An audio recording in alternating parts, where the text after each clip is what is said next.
what does it mean to be unreliable? Muslims believe in Jesus Christ. There's a lot of interest, I think, from the Muslim community, and many Muslims feel that your conclusions, your historical conclusions of who Jesus Christ is more commensurate with the Muslim idea than it is with the Christian one. I wouldn't say that they line up well with the Muslim view. I really do think Jesus was crucified and that he really was dead and buried. I'm not interested in whether Jesus was the Son of God, because I don't think there was a God. And so my understanding is that your conclusion is that Jesus Christ was a messianic prophet. I think he thought that he was a son of God, in the sense that he was specially chosen by God. I think Jesus really did think he was going to be the Messiah, the future king of Israel. I mean, that is, after all, why they crucified him. I think that that's historically right.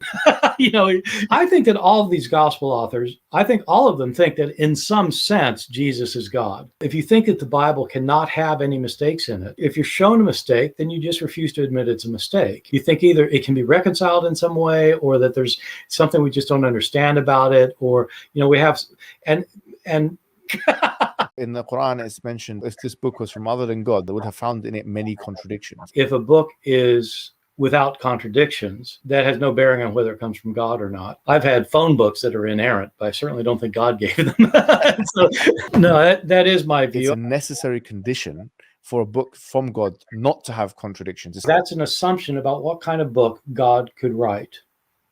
I know this is an important argument that apologists use for Islam. As somebody who is not either Christian or Muslim, it doesn't make sense to me for humans to say what God has to do. If God wants to make a revelation, it has to be this, this, or that. You're talking about somebody who's beyond your imagination. Well, there has to be something within revelation which distinguishes it from human speech, so as to act as an evidence. Yes, I know that's your argument. I'm saying, who says it has to be? You are. Yeah, exactly. Right. If it's not, then anyone can claim prophecy or prophethood, right? Well, the Christians say that's what the Christians say Muslims are doing. They're just claiming things for themselves.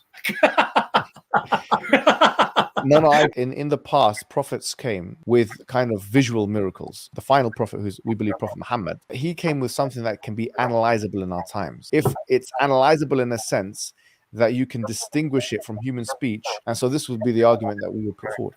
Yeah, no, I know, and I don't buy it. No.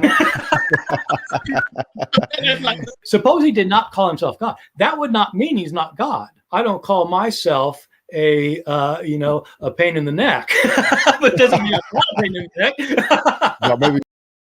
And I don't buy it.